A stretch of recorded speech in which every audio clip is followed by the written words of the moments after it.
ठीक है, चल रिकॉर्डिंग स्टार्ट हो गया ना। हाँ, ठीक है। अच्छा देखो, तो बेसिकली कंपनी लॉ का क्लास है। और कंपनी लॉ में ना हम लोग prospectus and allotment of securities में डिस्कशन चल रहा था हम लोगों का। तो प्रॉस्पेक्टस में एंड अलॉटमेंट ऑफ सिक्योरिटीज में आज मैं आप लोगों को बताता हूँ क्या पढ़ाएंगे। ये आप लोगों में से कोई मोबाइल में क्लास कर रहे हैं? अगर एक्चुअली ना मेरे हाँ को ना सर। अच्छा, मैं बैकग्राउंड में ना मेरे को बीप नहीं दे रहा है ज्वाइनिंग का। तो अगर बाई चांस मानो कि मैं तुम लोग किसी कारण से निकल जाते हो और मैं तुम लोगों को ऐड नहीं कर पा रहा हूँ, तो प्लीज मुझे मैसेज करना। हाँ, मैं व्हाट्सएप ऑन कर देता हूँ। अगर बाई चांस ऐसा होता है, आप लोग निकल जाते हो, तो मेरे को मैसेज करना कि सर वेटिंग। ठीक है। पता नहीं मैम के क्लास में भी हो रहा था, 2-3 दिन से ही चल रहा है। कहाँ क्या सेटिंग में कुछ गड़बड़ हुआ है? बैठ के देखना पड़ेगा सर, ढूंढने को पड़ेगा। इतना अपने आप ये लोग कर लेता है ना, समझ में नहीं आता है। ठीक है। अच्छा स्क्रीन शेयर है ना? Yes sir. Okay sir. तो prospectus and allotment of securities में हम लोग को ऑलरेडी ये सब टॉपिक के बारे में एक आइडिया लग गया था कि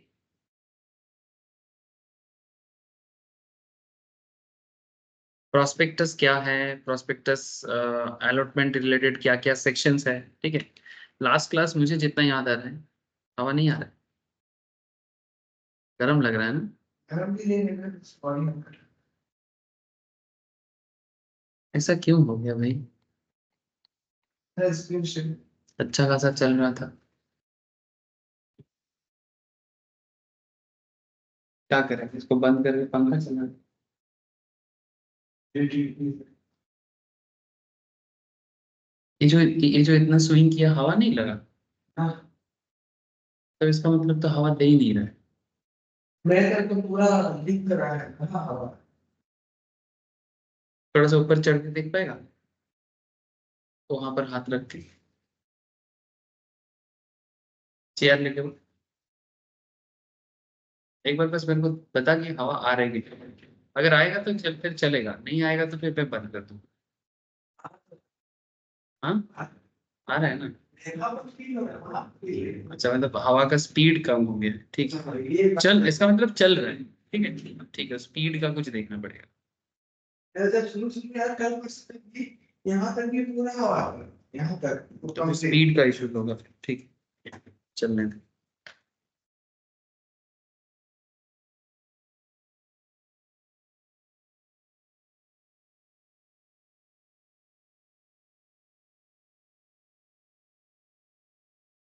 अच्छा देखो सर, तो बेसिकली ना ये आईपीओ एफपीओ ये सब डिस्कशन मैंने किया था आप लोगों से। यस। ठीक है कि नीचे कंपनी जब पैसा का जरूरत पड़ता है कंपनी को, बेसिकली ये प्रोस्पेक्टस को अगर सिंपल भाषा में कहा जाए कि भाई प्रोस्पेक्टस क्या है और क्यों इसको सामने रखा जाता है, तो इसका एकदम वेरी सिंपल मतलब होता है कि भाई कंपनी को चाहिए होता है पैसा, और वो अपना प्रोस्पेक्ट दुनिया के सामने रखना चाहता है कि दिस इज माय प्रोस्पेक्ट। और अगर आपको मेरा प्रोस्पेक्ट जानना हो तो प्रोस्पेक्टस पढ़ो, और अगर आपको ठीक लगे तो पैसा लगाओ। ठीक है। और अगर ठीक ना लगे तो मत लगाओ। ठीक है। मैंने मेरा प्रोस्पेक्ट जान लो, कंपनी कहता है पब्लिक को कि मेरा प्रोस्पेक्ट जानो, और मेरा प्रोस्पेक्ट जानने के लिए प्रोस्पेक्टस पढ़ो। ठीक है। और प्रोस्पेक्टस को पढ़ के अगर आपको ठीक लगे तो आप प्रोस्पेक्टस देख के कंपनी के बिजनेस में पैसा इन्वेस्ट करो। तो बेसिकली ये एक इन्वेस्टमेंट इंस्ट्रूमेंट है। ठीक है। बेसिकली क्या है? एक इन्वेस्टमेंट इंस्ट्रूमेंट है, मैंने पब्लिक से पैसा लेने का एक इन्वेस्टमेंट तरीका है। ठीक है। जैसे ये देखो, ये एक कंपनी रिसेंटली अपने आप को लिस्टेड करने के लिए बोला। क्या? Amtron Electricals Limited. ठीक है। फिर एसोसिएटेड बोल के कोई कंपनी है, क्रोनॉक्स बोल के कोई है, ये लोग मार्केट में भी लिस्ट करने के लिए ऑलरेडी अपने आप को लिस्ट कर चुका है। ठीक है।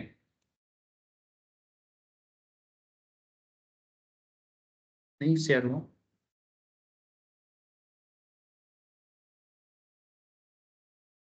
या तो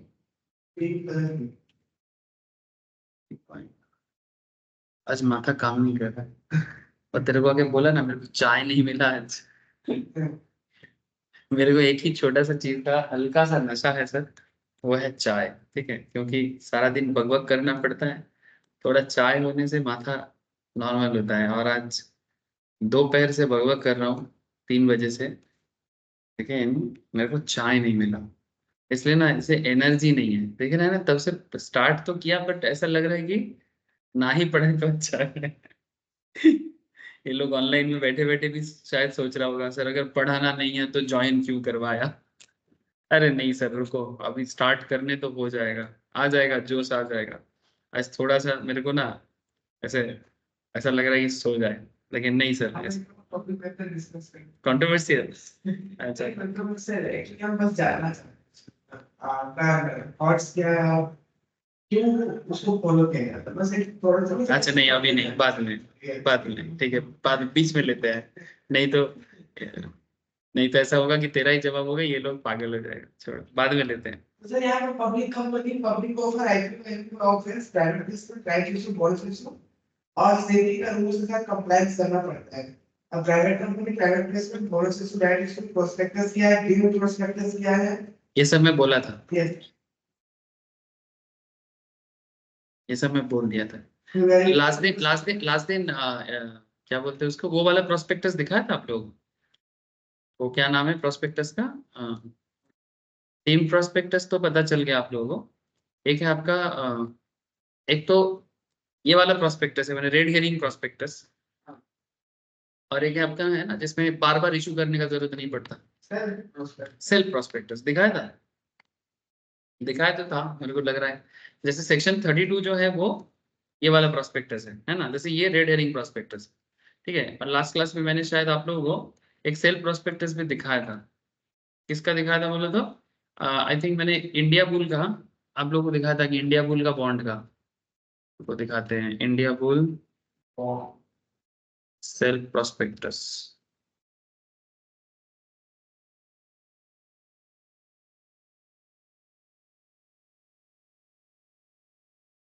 ये देखो, ये लास्ट दिन भी दिखाया था देखो।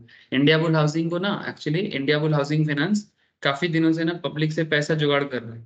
ठीक है, ये देखो जनवरी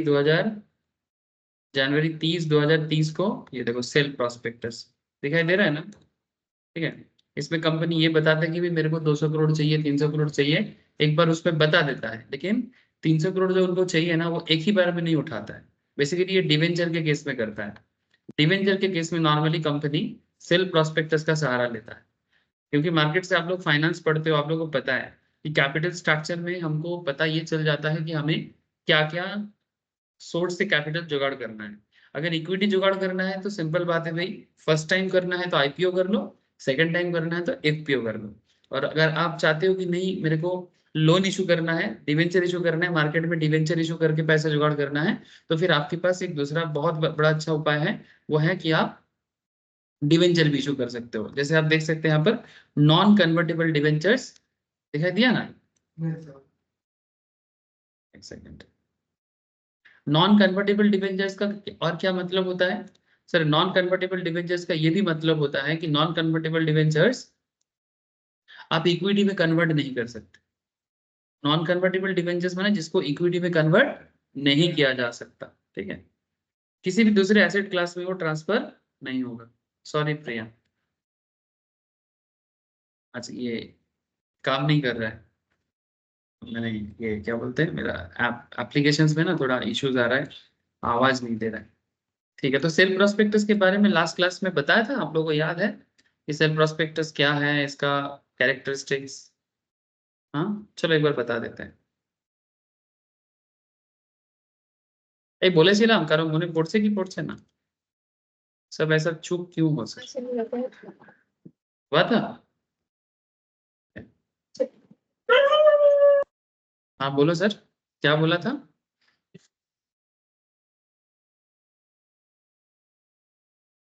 चलो सेल्फ प्रोस्पेक्टस से स्टार्ट करते हैं। The expression self prospectus means prospectus in respect of which the securities or class of securities included therein are issued for subscription in one or more issues over a certain period without the issue of further prospectus.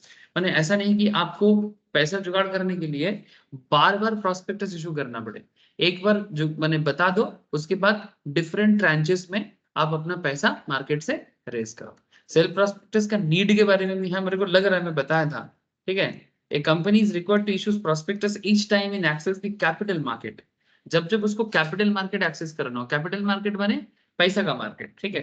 Capital market माने पैसा का market. Capital माने जैसे capital का क्या मतलब होता है, जैसे कि इक्विटी कैपिटल, जैसे कि डिवेंचर कैपिटल है ना, equity capital, debenture capital, bond capital, ठीक है, प्रेफरेंस शेयर कैपिटल, ठीक है। मैंने बिजनेस के लिए जितना सारा सोर्सेस हो सकता है, बिजनेस के लिए जितना नंबर ऑफ सोर्सेस हो सकता है, वो सारा सोर्सेस कैपिटल के लिए काउंट होता है। बिजनेस के लिए जितना सोर्स हम लोग जुगाड़ कर सकते हैं, वो सारा सोर्स को हम लोग यहाँ पर काउंट करते हैं, इसलिए उसको बोलते हैं capital market. Yes, good evening. A company is required to issue prospectus each time in access to the market capital, मैंने कैपिटल मार्केट को एक्सेस करने के लिए, and it leads to unnecessary repetition for company which makes more than one offer of securities in a year to mobile funds from the public. माने बार बार आपको security offer करने के लिए डॉक्यूमेंट इशू करना पड़ रहा है। A way out is self prospectus. अगर आपको बार बार नहीं करना है, एक बार करना, ठीक है, तो which remains valid for a specified time period, ठीक है। क्योंकि ये स्पेसिफाइड टाइम पीरियड के लिए बोला जाता है ना, तो वो जो स्पेसिफाइड टाइम पीरियड है, इसी को बोलते हैं सेल्फ लाइफ है। इसका मतलब कि प्रोस्पेक्टस का एक सेल्फ लाइफ है कि भाई ये 1 साल के लिए वैलिड रहेगा, या 2 साल के लिए वैलिड रहेगा, या 3 साल के लिए वैलिड रहेगा। 3 साल में हमको जितना बार पैसा का जरूरत होगा, मैं उसी प्रोस्पेक्टस के सहारे मार्केट से रेस कर सकता हूँ, और सेबी भी मुझे इस मैटर पे ना नहीं कर सकता, ठीक है। तो उसका एक सेल्फ लाइफ दे दिया जाएगा। मैंने प्रोस्पेक्टस डॉक्यूमेंट्स तो है, प्रोस्पेक्टस एक डॉक्यूमेंट्स तो है, लेकिन ये इतना इंपॉर्टेंट डॉक्यूमेंट है कि इसका भी एक सेल्फ लाइफ एसेट की तरह हो जाता है। समझ में आ रहा है? इसी डॉक्यूमेंट्स के सहारे, इसी डॉक्यूमेंट्स के सहारे आप मार्केट से पैसा रेज कर सकते हैं। तो सोचो कि जिसके सहारे पैसा रेज किया जा सकता है, वो डॉक्यूमेंट कितना इंपॉर्टेंट है ना। जैसे दुर्गा पूजा का चांदा या चांदा का बिल, जैसे हमारे बंगाल में ना चांदा का एक बहुत ज्यादा माने कॉन्सेप्ट है, स्पेशली ड्यूरिंग दुर्गा पूजा। आजकल पहले से थोड़ा सा कम हुआ है, पहले तो ऐसा पहले दुर्गा पूजा और काली पूजा, ये दोनों पूजा में इतना चंदा जुगाड़ करते हैं, पाड़ा पाड़ा में पूजा होता है। और स्पेशली क्लाब अगर आसपास में हो ना, तो क्लाब के बच्चे लोग, यार बच्चा नहीं, सब बूढ़ा बूढ़ा लोग ही आएगा एकदम। अगर मानो तुम उस पाड़ा में नहीं रहते हो, फिर भी तुमको ऐसे धमका के जाएगा, ठीक है, क्योंकि सब पार्टी के साथ कनेक्टेड है, ठीक है। चांदा डालने में पहुंच जाए, मगर डायरेक्ट है, मतलब चांदा पहुंच जाना चाहिए, बिल देके जाते हैं, ठीक है। अब ये चांदा जो वो दे बिल जो देके जाते हैं, से फॉर एग्जाम्पल, अब वहां पर वो लिख के देगा 51, 101। आजकल तो 51, 101 कोई नहीं लेता, 501 टाका, ठीक है, 1001 टाका चंदा है, देना पड़ेगा। बेसिकली चंदा का मतलब इच्छा है, आपकी जो इच्छा है सर यही तो हमारे हमारे बंगाल में ये बहुत खराब कल्चर क्रिएट किया गया है, क्योंकि चंदा तो, ठीक है, जैसे मेरे मेरे मेरे मेरे फैमिली जहाँ पर नेटिव है मेरे, वहां पर तो नेटिव के वहां पर भी बड़ा दुर्गा पूजा होता है हमारे पाड़ा में। तो पूजा के पहले कम से कम 1 मंथ बैक से मीटिंग होता है, उसका सेक्रेटरी प्रेसिडेंट सब मेरे फैमिली से ही है, मेरा पापा माँ, ठीक है, चाचा, यही लोग सब करते हैं। तो मीटिंग बुलाया, तो मीटिंग बुला के बोलते हैं कि ऐसे चांदा चाहिए, पूजा करना है, बजट कितना है, क्या होगा, पंडाल होगा कितना, ब्राह्मण्स को क्या दिया जाएगा, 4-5 दिन का पूजा है, तो ऐसे बजट लगता है 2-3 लाख का, कम से कम गांव का पूजा है तो कम से कम 2-3 लाख का खर्चा उस ड्यूरिंग द टाइम होता है। तो ये तो समझ में आता है कि भाई पूजा के लिए खर्चा तो होगा। तो मैंने एक प्रपोजल रखा, तो मैं बोला कि इस तरह से आप लोग जो मैंने उन लोगों का बोलना है कि पाड़ा में पूजा है, जाओ आप लोग सबसे चांदा मांग के लेके आओ। तो मैंने एक प्रपोजल रखा था, तब मैं कॉलेज में पढ़ता था ना, बोला कि देखो इस तरह से लोगों के पास जाने से, हम लोग बोलेंगे 51, 101, लोग बोलेगा नहीं नहीं, कोई 11 टका पकड़ा के तब पकड़ा देता है, ठीक है, 11 रुपीज, ठीक है। ऐसा करने से चांदा कलेक्शन प्रॉपरली होता नहीं है। तो बोला फिर तो फिर तुम्हारे पास उपाय क्या है? मैं बोला देखो, पूजा एक ऐसा चीज है जिसमें ना सबका एक मेंटल कंट्रीब्यूशन चाहिए। माने बेसिकली आप जिनसे चंदा मांग रहे हो, वो पूजा में आए ना आए आपको इससे फर्क नहीं पड़ता, आपको क्या लग रहा है कि वो बस चंदा दे दे। लेकिन मैं चाहता हूं कि एक 51, 101 नहीं, वो खुद आके आपको 501 टका 1001 टका खुद दे के जाएगा। लेकिन आप एक कोशिश करो, एक काम करो कि ये पूजा सबके लिए है, इसके लिए एक एनवायरनमेंट क्रिएट करो। कुछ नहीं, सबको बोलो आइए पूजा है, ठीक है, हम लोग मिलके कुछ काम करेंगे, ठीक है। तो इस तरह से क्या होगा, भाईचारा भी बढ़ेगा। और डोनेशन के लिए जब बोला जाएगा कि भाई इतना सारा काम होगा, इतना लोगों को खाना खिलाया जाएगा, तो आप लोग क्या सोचते हो, सब कोई थोड़ा बहुत डोनेट करो, या अगर खाना खिलाया जाएगा तो चाल दो डाल दो, मैंने उसको बोलते हैं, मैंने कैश में नहीं तो काइंड पे दो, ठीक है। इस तरह से क्या होगा, पूजा का जो मर्यादा है वो भी रक्षा होगा, और पर्पस भी फुलफिल होगा, दुर्गा माता भी शायद खुश होंगे, ठीक है। लेकिन जस्ट कुछ लोग अपना स्टेटस मेंटेन करने के लिए कि हम पूजा करते हैं, ठीक है, और बाकी लोग आए ना आए कुछ फर्क नहीं पड़ता, बस आएगा, हाँ पंडाल हुआ है देखेगा, एक बार ऐसे प्रणाम करेगा, और अगर कुछ प्रसाद बनाया है, लुची लुची और कुछ बूंदिया वगैरह कुछ बनाया है, खाएगा और घर चला जाएगा। ये पूजा नहीं है, Yes. ये पूजा नहीं है। तो मेरे इस बात को सुन के, ठीक है, 2 मिनट सब साइलेंट हो गया, ठीक है। फिर घर में जाने के बाद मेरा पापा ही मेरे को डांटने लगा कि ऐसा थोड़ी होता है, तुम जैसे बोल रहे हो कोई नहीं मानेगा। हाँ बोले ठीक है, तो फिर मैं भी पूजा में नहीं हूँ। तो ये कोई बात है, बोले हाँ यही बात है, आप लोग पूजा का पर्पस को नहीं फॉलो करोगे तो मैं पूजा में नहीं।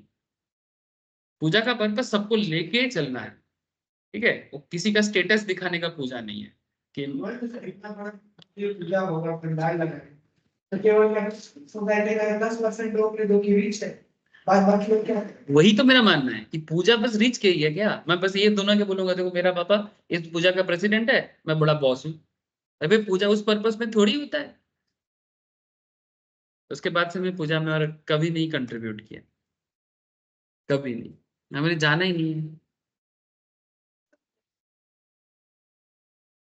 कोई फोर्स भी ना करना है कि अरे ऐसे सर, लोग, मैं आपको क्या बोल रहा हूँ कि 10 टका 20 टका या 51 50 101 क्या, लोग इतना पैसा देगा कि आप बिलीव नहीं कर सकते। लेकिन लोगों को उसमें कंट्रीब्यूट करने के लिए लाना पड़ेगा, उनको भी लीडरशिप देना पड़ेगा, उनका भी बात सुनना पड़ेगा, ऐसा ठीक है। अगर तुम बोल रहे हो कि सबका, कोई मुझे तो बात तुम पूजा जो कर रहे हो उसमें लिखा रहता है, जैसे हम लोग बंगाल में उसको बोलते हैं बारवाड़ी पूजा, ठीक है। बारवाड़ी माने 10 लोग मिल के करते हैं उसको, पाड़ा पूरा पाड़ा मिल के करते हैं। तो जब तुम बोल रहे हो बारवाड़ी पूजा, ठीक है, तो फिर बारवाड़ी पूजा मतलब तो फिर तुम 4 5 चंद लोग जो सिर्फ रीच है, तो फिर वही क्यों सर हर चीज में दिमाग लगाते हैं। ठीक है तुम लीडर हो, लेकिन बाकी लोगों का भी मत सुनो, तब ना मानेंगे कि भाई, तब ना एक गांव इकट्ठा हुआ, तब ना गांव का यूनिटी का पता चलेगा। वही सब मिसिंग है सर आजकल। चलो छोड़ो, अलग बात है। बट बेसिकली मैं कहना ये चाह रहा था कि चांदा का जो बिल देके जाता है उसका एक सेल्फ लाइफ है, पूजा से पहले तुमको वो दे के आना पड़ेगा। तो वो चांदा के लिए जो उन्होंने जो प्रोस्पेक्टस जनरेट किया, उसमें मानो तुमको लिख के गया कि 1001 टका चांदा पहुंच जाना चाहिए पूजा स्टार्ट होने से पहले, या फिर जब तक पूजा एंड होगा तब तक भी चलेगा, क्योंकि अल्टीमेटली पूजा खत्म होने के बाद ही वो लोग बिल मिटाता है, ठीक है। सारा चीज मिटाता है। तो दशहरा होते होते आप जाके सारा जो भी है आप पैसा अपना दे के आना। तो इसका मतलब अगर मानो कि दुर्गा पूजा स्टार्ट होने से कम अगर 1 हफ्ता पहले वो लोग आपको प्रोस्पेक्टस या डोनेशन का चांदा का स्लिप या बिल पकड़ा के गया, तो आपके पास हार्डली और 15 डेज टाइम है जिसके अंदर आपको वो चीज जमा करना चाहिए। तो ये हो गया 15 डेज का सेल्फ लाइफ, ठीक है। तो जैसे ये चांदा के लिए आपको समझ में आया होगा, मैं थोड़ा कंट्रोवर्शियल बात भी कर दिया बीच में, वो अलग बात है, लेकिन आपको समझ में आ गया कि सेल्फ प्रोस्पेक्टस या सेल्फ लाइफ होता कैसा चीज है, ठीक है। एक बेसिक लेवल दुर्गा पूजा से आपको समझ में आ गया है, तो कंपनी लेवल तो आराम से समझ जाओगे कि कंपनी तो फिर कितना ऑर्गेनाइज तरीके से इस काम को करता होगा, ठीक है। अच्छा चलो आगे बढ़ते हैं।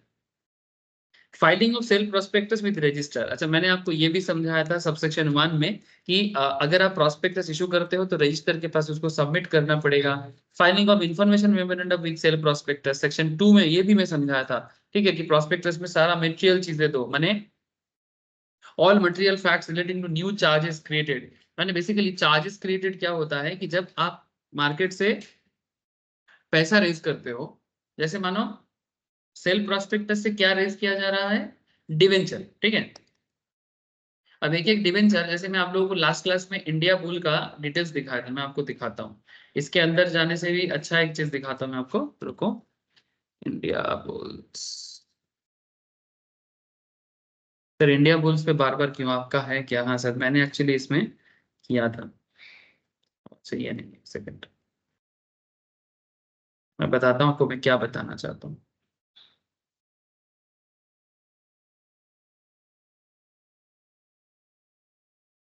एक्चुअली क्या होता है कि जब कंपनी को मार्केट से पैसा रेज करना होता है, तो वो ना एक दिखाता है कि भाई हमें, एक सेकंड कहाँ गया भाई, India bulls debenture issue.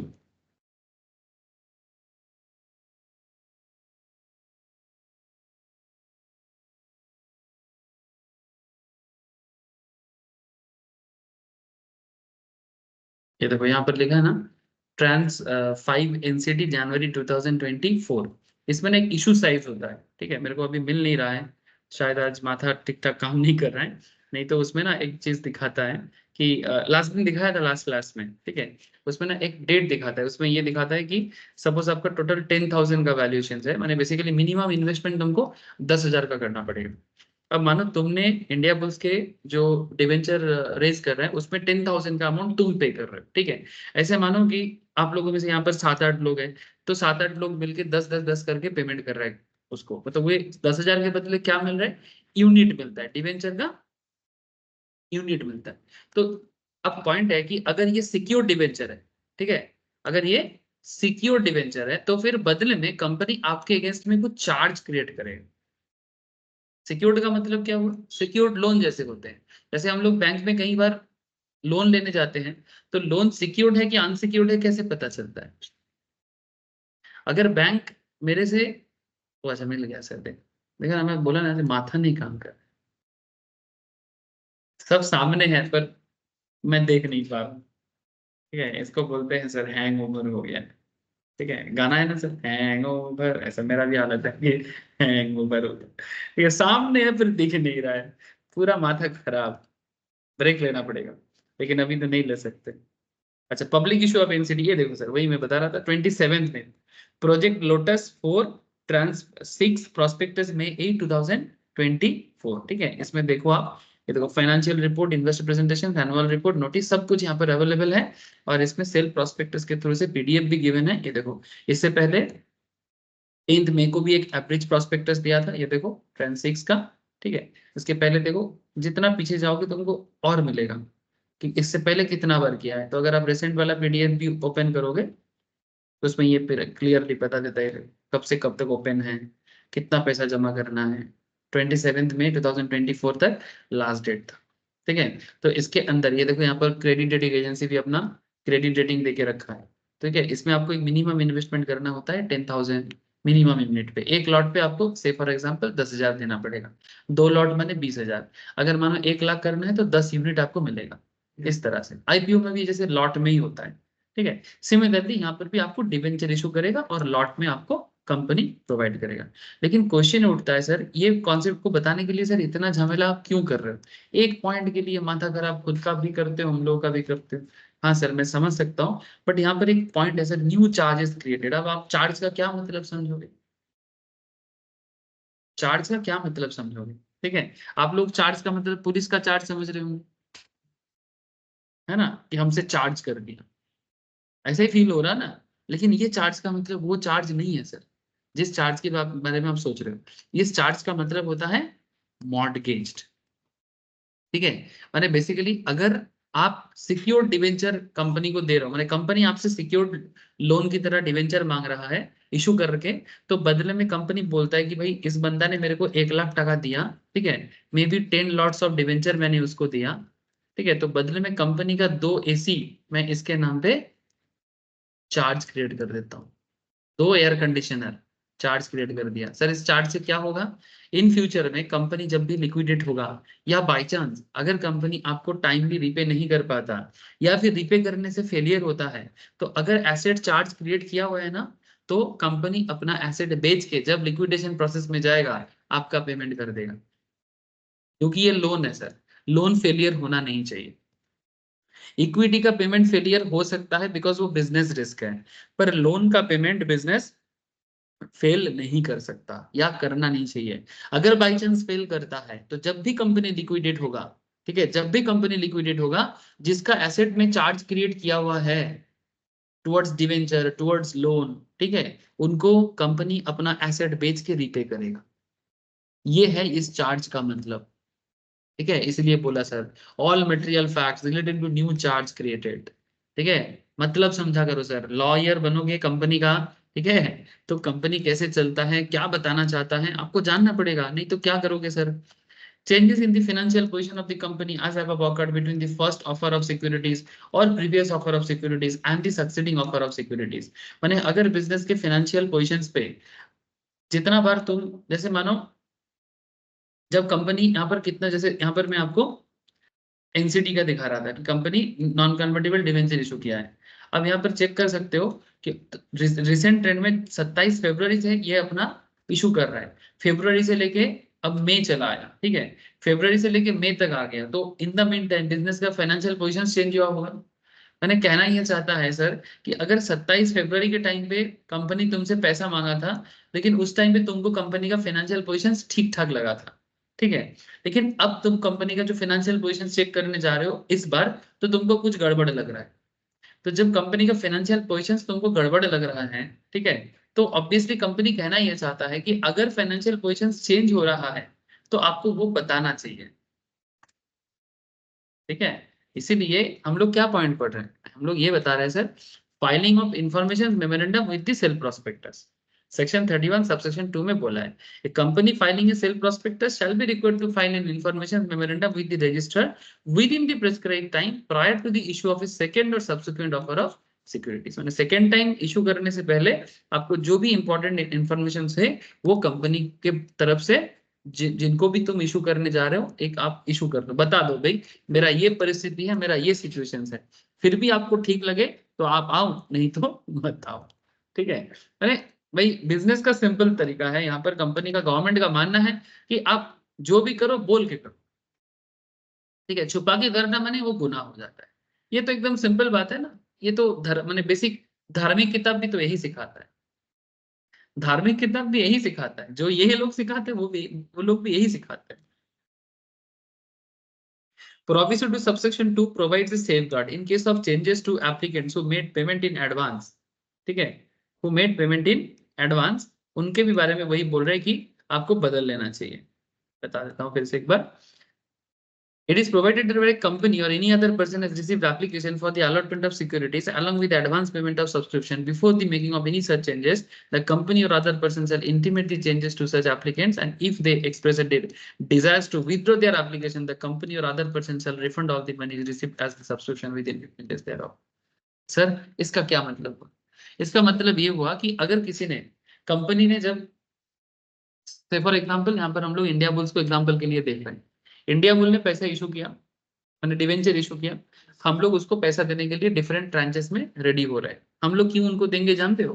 Because ये बैंक से ज्यादा देगा, ठीक है, बैंक में पैसा रखेंगे 7% मिलेगा, ठीक है, लेकिन ये लोग 10%, 10.5%, 11% दे रहा है, तो 4% कुछ कमती होता है क्या? ठीक है, 1% दे दे एक्स्ट्रा, जो जहां देता है हम लोग उस बैंक में भाग के एफडी बना लेते हैं, है ना, क्योंकि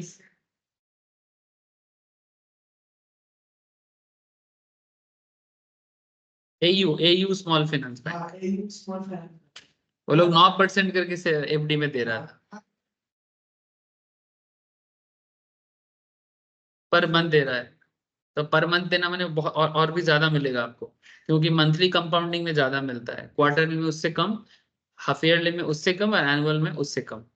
इसलिए अगर कहीं पर भी तुम बैंक में पैसा रखने जा रहे हो, अगर कोई बोल रहा है कि मंथली कंपाउंडिंग करेगा, तो मतलब समझो कि सेम रेट ऑफ इंटरेस्ट अगर दूसरा बैंक भी बोल रहा है, मानो एक ही बैंक, कोई बैंक तुमको 7% बोल रहा था, लेकिन 7% वो बोल रहा था एनुअल, माने एनुअल इंटरेस्ट 7%, कंपाउंडिंग एनुअली, ठीक है, कंपाउंडिंग एनुअली। और अगर कोई बैंक, ये मेरा टाइम वैल्यू मनी का क्लास कोई भी फॉलो करेगा ना, उसको ये पता चल जाएगा, क्योंकि वहां पर ये सब बस डिस्कशन क्लियरली किया गया है कि बैंक में पैसा रखने के टाइम पे आपको क्या करना चाहिए। टीवीएम का क्लास प्लीज फॉलो करो, मैंने बहुत लोगों को लिंक शेयर भी करके रखा है, ठीक है, 4-5 क्लास है टीवीएम का, प्लीज फॉलो करो, क्योंकि वहां पर ना बिजनेस रिलेटेड बहुत सारा इंपॉर्टेंट चीज बोला गया है।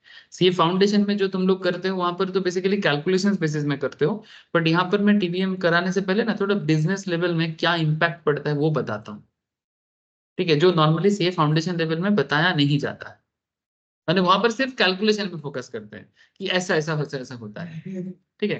लेकिन हाँ, लेकिन फाइनेंस में उसका इम्पैक्ट कितना दूर तक जा सकता है, इसके बारे में इतना डिटेल्स में वहां पर बोला नहीं जाता।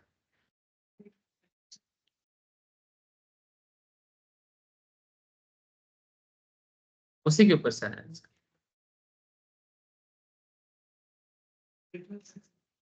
परपिचुइटी, परपिचुइटी, परपिचुइटी तुम जो बोल रहे हो, देखो सर।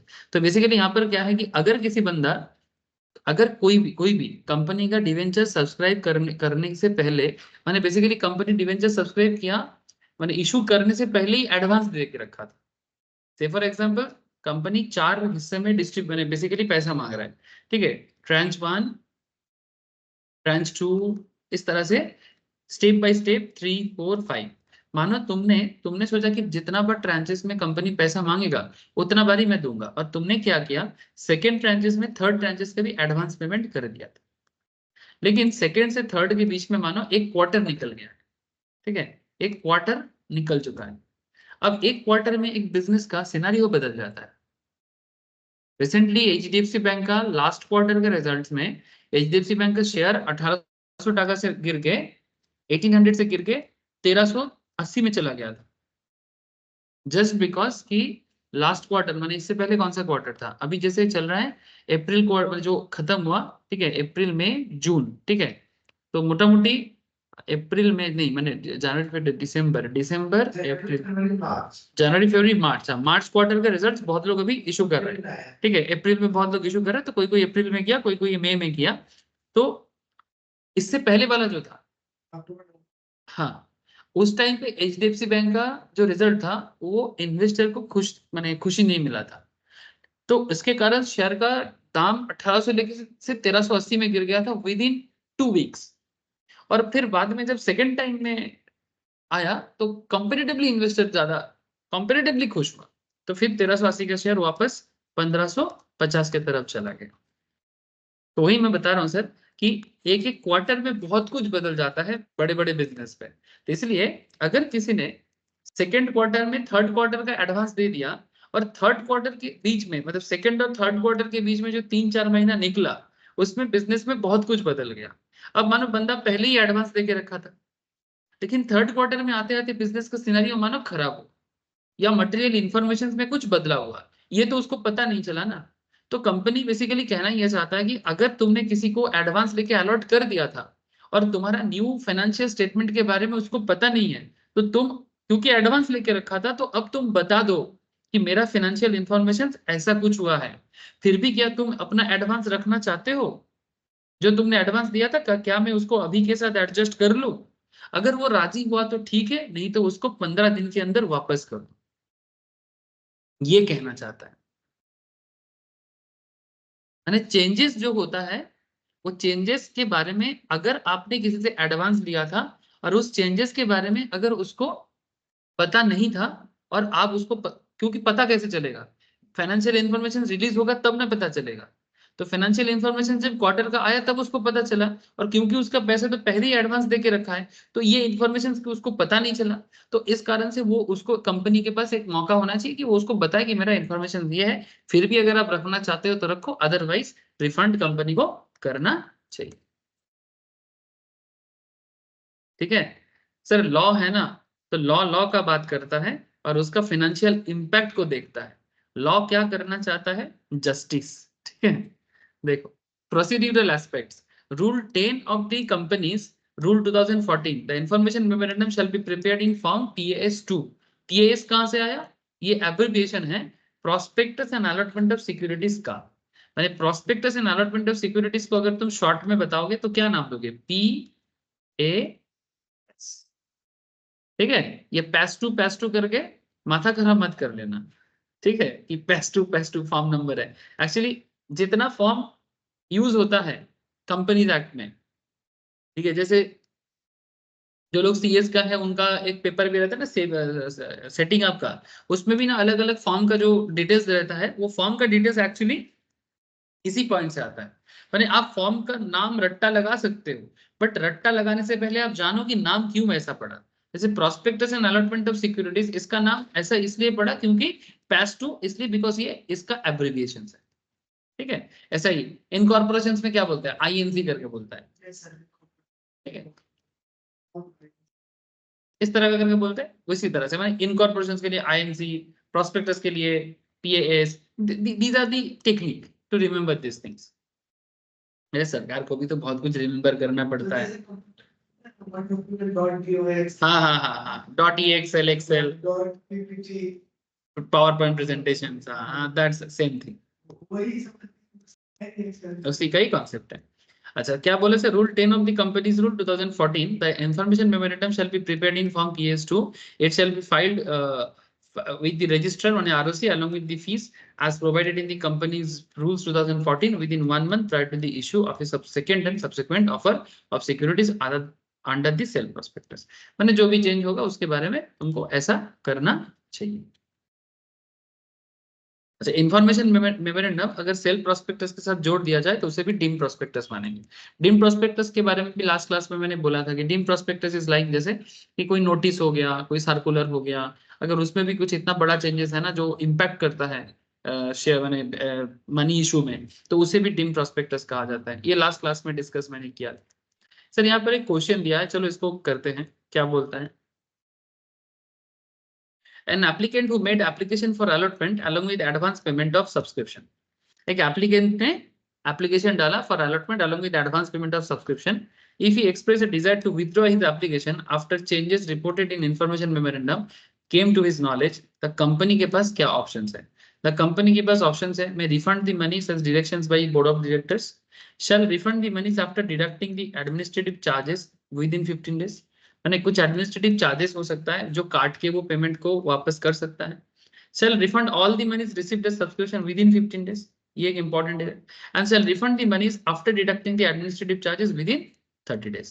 इतना सारा ऑप्शंस कंपनी को दिया जाता है थ्रू कंपनीज एक्ट कि भाई अगर किसी को एडवांस पेमेंट के बाद उसका पेमेंट वापस करना पड़ता है चेंजेस के साथ। हाँ नहीं सर, ये ऑप्शंस दिया है। अच्छा, ऑप्शन नंबर 3 कि हमको सारा मनी जो रिसीव हुआ है उसको विदिन 3 डेज रिटर्न करना है। और तो अच्छा हाँ, एक्चुअली एक्चुअल रूल ये है ना सर, 15 डेज वाला जो प्रोविजन हम लोग पढ़े हैं। सॉरी सर, आज आज आज माथा सीरियसली काम नहीं कर रहा। ए रुको रुको, मैं सब गलत गलत बोल रहा हूँ, नशे में हूँ मैं पूरा। रुको, मैंने सोचा कि कुछ भी सोच रहा हूँ मैं आज। मतलब कंपनी के ऑप्शन दिए गए कि चारों में से करे क्या। इनमें से कौन सा सही ऑप्शन है, उसको क्या करना चाहिए। आप लोग देख रहे हो ना सर मेरा हालत आज, ऐसे हालत में आप लोग भी पढ़ाई करोगे तो क्या हालत होगा, बोलना नहीं चाहिए मुझे, बट लेकिन सर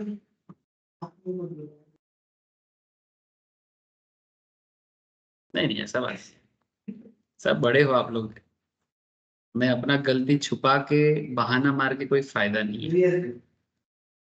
बच्चा अगर देखो, अगर आप लोग छोटे छोटे बच्चे होते ना तो मैं कुछ भी करके गलती को इधर उधर कर सकता हूँ, बट आप लोग इतना बड़े हो सर कि आप लोग समझ सकते हो। कौन नहीं, ये लोग कोई सुन रहा है एक्चुअली, क्या है ऑनलाइन में, क्या ऐसे ही वो लोग ऑनलाइन में जो लोग जब भी कोई होता है ना वो लोग थोड़ा बहुत मोनोटोनस टाइप का हो जाता है, मैं जानता हूँ, ठीक है। सुन रहे सर, बोल रहे सर, गलत थोड़ी ना बोलेगा, दिस काइंड ऑफ एटीट्यूड। ए तुम लोगों ने समझ गया सर कि मैंने क्या गलती बोला, ठीक है। मैंने इसको आंसर की तरह एक एग्जाम्पल की तरह समझा रहा था, बट ये गलत समझा रहा था सर मैं, क्योंकि इसमें फैक्ट्स कुछ और है और मैं कुछ और बोल रहा था। आज मेरे को पता चला कि एक कप चाय का जरूरत क्या होता है, मेरे को समझ में भी आ रहा है। एक्चुअली ना आज ना माथा ना बहुत दर्द कर रहा है, पढ़ाने का आदत है तो कर रहा हूँ, लेकिन शाम से बहुत माथा दर्द कर रहा है, मैं फील कर पा रहा हूँ। अब जाके तो मेरा हालत क्या होगा वो तो मेरे को पता चल ही रहा है, जब तक एक नींद नहीं आएगा तब तक ऐसे ही चलेगा, लेकिन ये दर्द के कारण ना ब्रेन प्रॉपरली वर्क नहीं कर रहा है। बहाना नहीं दे रहा हूँ सर, रोज का मैटर है, क्या बहाना दूं। चलो ठीक है। अच्छा सर सुनो सुनो सर, सब कनेक्टेड है। मेरा आवाज आ रहा है आप लोगों को? हाँ, तेज, सनोन, हाँ सर आ रहा है। रवि, ठीक है। तुम लोग मेरा गलती पकड़ लिया था या जो भी मैं बोल रहा हूँ सुन रहे थे? कोई बात नहीं सर, चलो देखो। तो बेसिकली यहाँ पर एप्लीकेशन आपने दिया, सबसे फॉर एग्जांपल किसी ने एप्लीकेशन दिया, who made applications for allotment along with the advance payment of subscription. If he expressed a desire to withdraw his applications after changes reported in information memorandum came to his knowledge, the company के पास क्या options है A, B, C, D के अंदर? तो आप लोग अभी अभी प्रोविजंस में पढ़ा सर कि कंपनी के पास ऑप्शंस ये है कि वो 15 दिन के अंदर कंपनी रिफंड करेगा, refund all the moneys received as subscription within 15 days, अगर वो चाहेगा तो यहाँ पर आंसर भी सेम टू सेम आपको लिखना चाहिए कि एज पर सेक्शन 32, देखो लिखने का तरीका देखो, as per section 31 subsection 2 it is provided that where a company or any other person has received applications for allotment of securities along with advance payment of subscription before the making of any such changes, the company or other person shall intimate the change to such applicants and if they express a desire to withdraw, मैंने company को भी बताना चाहिए और applicants का भी Dzire भी होना चाहिए कि हाँ मैं विथड्रॉल कर लूंगा। The company or other person shall refund all the moneys received as subscription within 15 days. ये है, सॉरी सर मैं गलत बोल रहा था, गलत सोच रहा था एक्चुअली, ठीक है। एक्चुअली मैं ये मेरे को दिमाग में नहीं आया था कि मैं क्वेश्चन सॉल्व कर रहा था, मेरे को लगा मैं कोई एग्जाम्पल पढ़ा रहा हूँ आप लोगों को। क्या हालत है सर, चलो कोई बात नहीं सर, समझ में आ गया, गलती सुधर गया, यही अच्छा है। रेड हेरिंग प्रोस्पेक्टस के बारे में मैंने आप लोगों को बहुत चीज दिखाया प्रैक्टिकली। हाँ रे, नहीं दिखाया? कितना बार रेड हेरिंग प्रोस्पेक्टस, ठीक है, इसी से स्टार्ट किए थे। तो उसी रेड हेरिंग प्रोस्पेक्टस के बारे में भी यहाँ पर दिया है सर। ये कहाँ बोला है रेड हेरिंग प्रोस्पेक्टस के बारे में? सेक्शन 32 के अंदर। रेड हेरिंग प्रोस्पेक्टस जो है इसमें क्या बोलता है sir? Red herring prospectus means A prospectus which does not include complete particulars of the quantum of price of the securities. Red herring prospectus का मतलब ये होता है कि जिसके अंदर कंपनी कंप्लीट पर्टिकुलर्स नहीं देता है, ठीक है। ये एक एक्सट्रैक्ट की तरह होता है ऑफ द क्वांटम और price of the security. It's not the exact, ये जस्ट एक एक्सट्रैक्ट की तरह होता है। लेकिन फिर भी रेड हेरिंग प्रोस्पेक्टस का नीड क्या है सर? इसका नीड ये होता है कि ये एक्चुअली एक फाइनेंशियल मार्केट में आने का एक रास्ता है। आप लोगों को पता है पर फिर भी यहाँ पर पढ़ना जरूरी है। Developments taking place in the financial markets from time to time allow innovative methods for raising funds. पैसा रेज करने के लिए डिफरेंट काइंड ऑफ इनोवेशन आ रहा है और उस इनोवेशन से ये बहुत दिन से चल रहा है, ऐसा नहीं कि फर्स्ट टाइम कुछ इनोवेशन आया।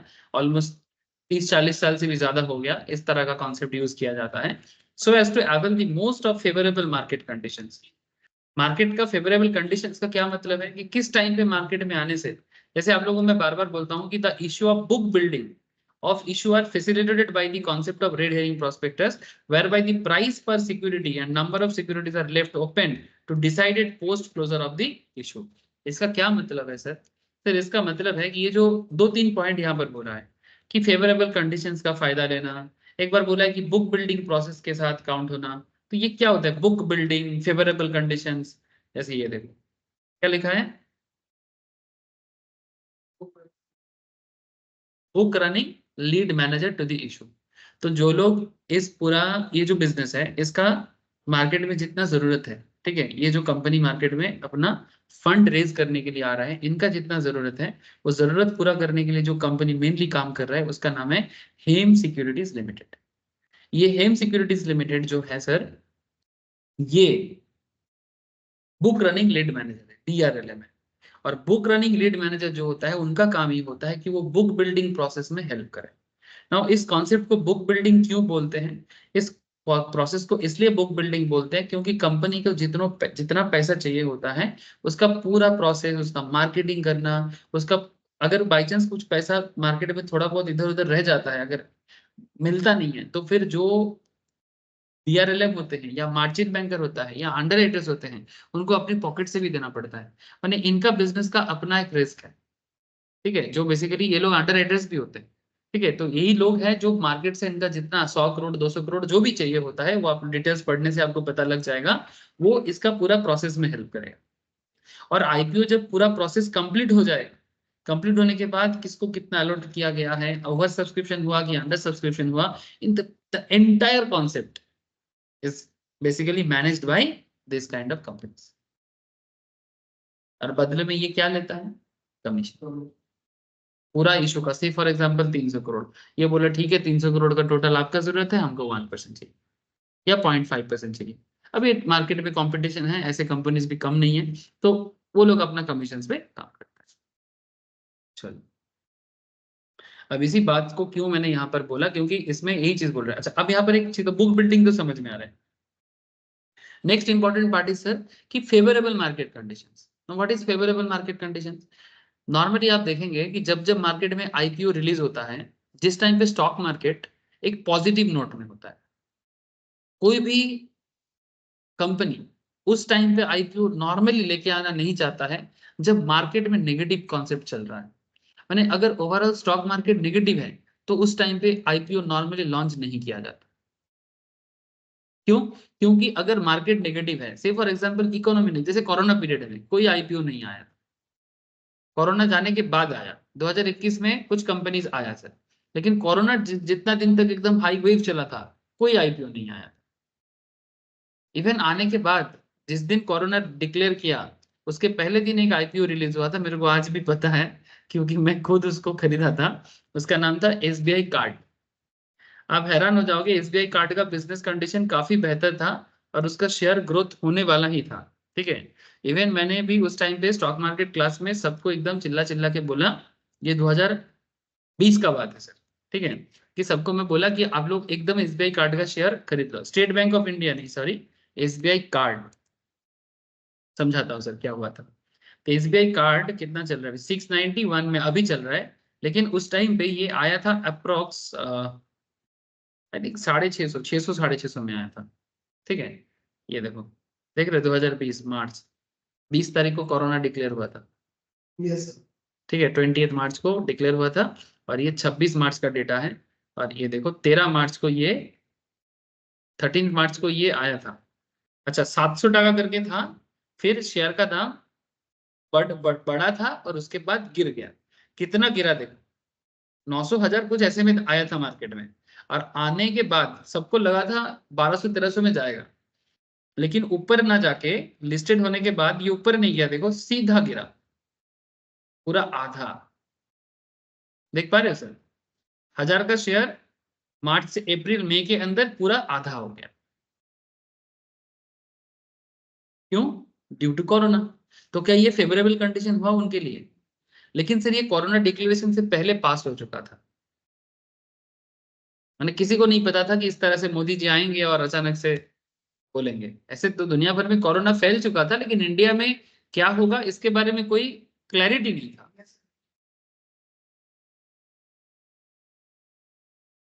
ऐसा कुछ था बोल के, तो जब तक प्राइम मिनिस्टर,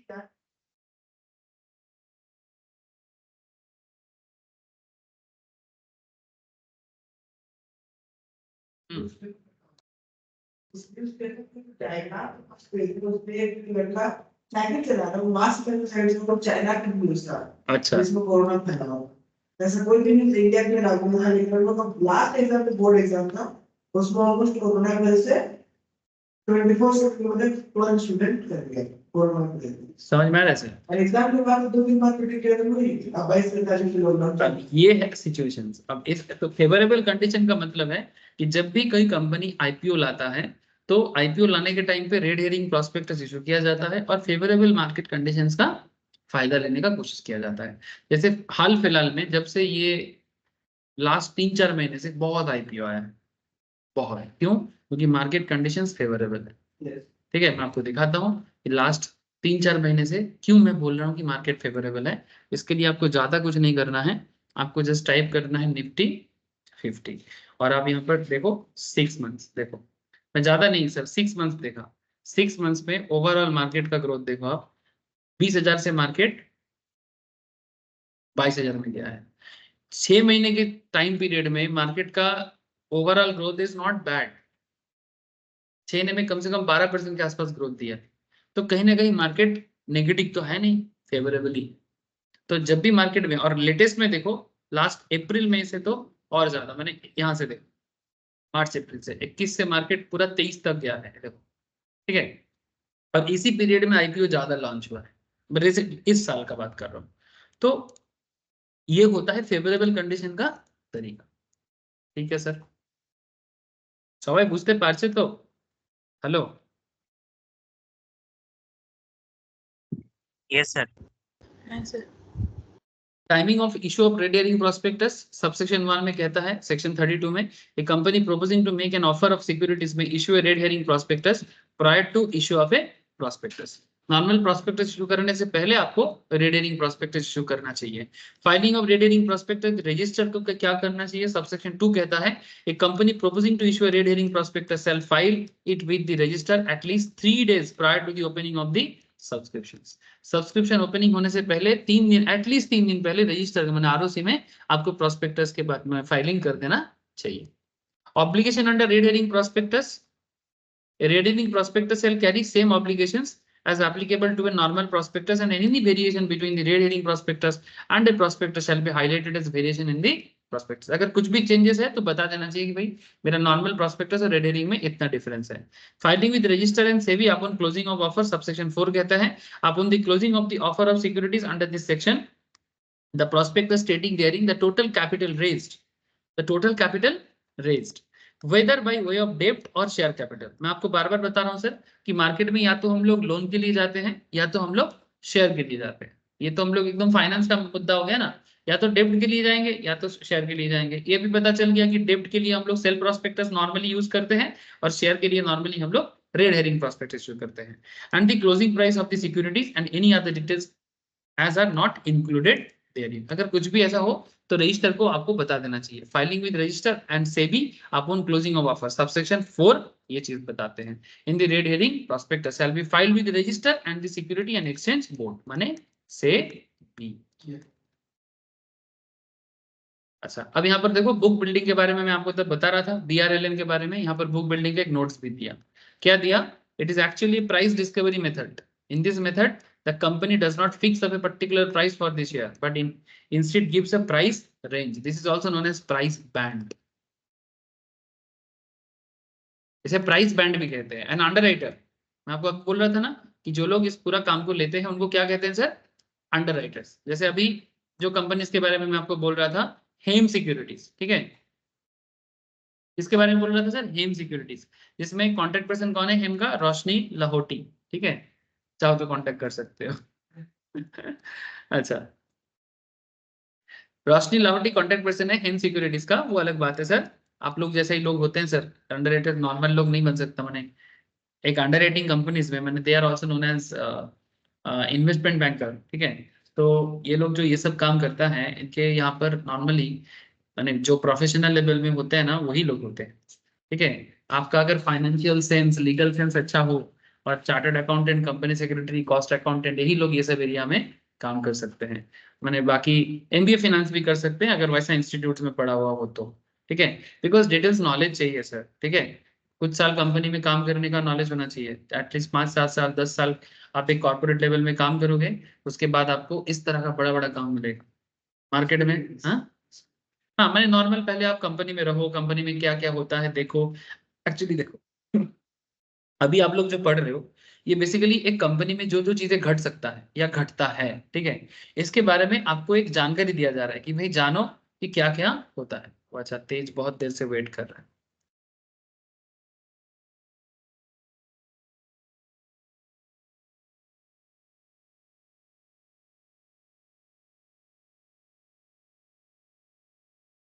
क्या क्या चीजें घटता है, क्या क्या चीजें घटना चाहिए, आपको इसके बारे में बताया जा रहा है लॉ के अंदर या फिर डिफरेंट सब्जेक्ट के अंदर। जब आप कंपनी में एक्चुअल में काम करोगे तो ये सब चीज आप घटते हुए देखोगे। समझ में आ रहा है? अब जब तुम ये सब चीज घटते हुए देखोगे तो तुमको क्या होगा, धीरे धीरे एक एक्सपीरियंस होगा कि अच्छा हम लोग पढ़े भी थे, अब देख भी रहे हैं। और फिर जब तुम्हारा किसी भी चीज में पहले पढ़ा हुआ है, देखा हुआ है, अब आगे जाके तुमको सेम काम करने को भी मिलेगा, ठीक है। या फिर उस काम को करने के लिए तुमको लीडर भी बना दिया जाएगा कि भाई जाओ भाई, कंपनी का 700 करोड़ उठाना है, उठाओ, बदले में हम तुमको देंगे ना, सैलरी देंगे तुमको, जाओ। तो बुक बिल्डिंग क्या हो गया सर? प्राइस डिस्कवरी, ठीक है। An underwriter builds a book by accepting orders from fund managers.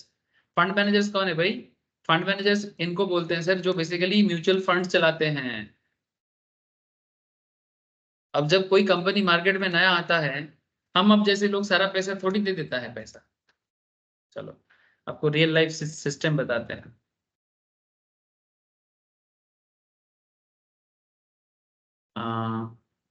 किसके बारे में बताया जाए?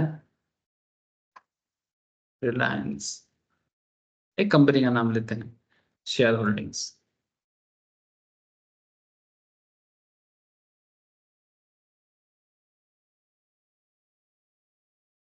देख,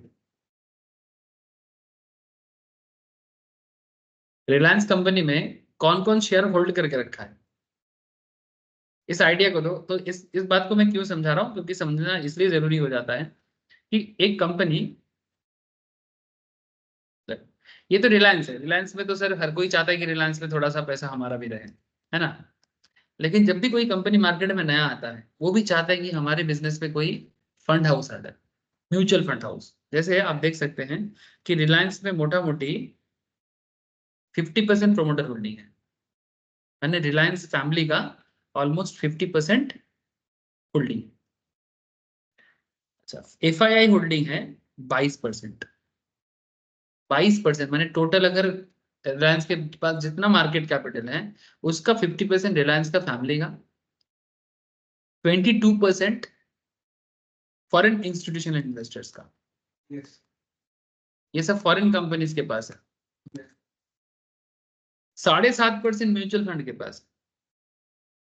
mutual fund holding current quarter, even mutual fund का होल्डिंग रिसेंट क्वार्टर में थोड़ा इंक्रीज भी हुआ है, जिस पर्टिकुलर वेबसाइट से देख रहे वो बता रहा है, ठीक है। और 39.3% इंस्टीट्यूशनल होल्डिंग है। सर इंस्टीट्यूशन और म्यूचुअल फंड में क्या फर्क है? सर ये नॉर्मली हमारे देश के इंश्योरेंस कंपनीज वगैरह होता है, इंश्योरेंस, गवर्नमेंट का भी कुछ ऑथराइज्ड कंपनीज, ये लोग भी होल्डिंग करता है। तो दीज आर दी इंस्टीट्यूशन। तो इंस्टीट्यूशन होल्डिंग है 39.3, म्यूचुअल फंड होल्डिंग है 7.5, 22.1 है फॉरेन इंस्टीट्यूशनल। तो इस तरह से समझ में आ रहा है सर? हम आप जैसे लोग भी है क्या? हाँ, हमारे जैसे लोग भी हैं जो रिटेल इन्वेस्टिंग बोलते हैं उसको, ठीक है। तो बेसिकली आप एक चीज समझ रहे हो कि जब एक अंडरराइटर बुक बिल्डिंग प्रोसेस के लिए काम करता है, तो किसी कंपनी के शेयर में, जैसे एग्जांपल के रूप में ये कंपनी बोलता है, मैं आपको एक बताता हूँ, चलो आपको कोई जान पहचान वाला कंपनी के बारे में बोलते हैं।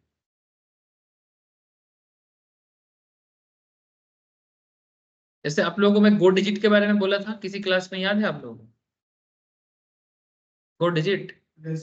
है ना, बोला था ना थोड़ा सा इसका, थोड़ा ज्यादा लिस्टिंग में गेन होगा। 258 से 272 का प्राइस बोला था। आई डोंट नो आप लोगों ने बाद में चेक किया कि नहीं किया, मैंने तो चेक किया था, लिस्टिंग गेन तो दिया था ये, ठीक है।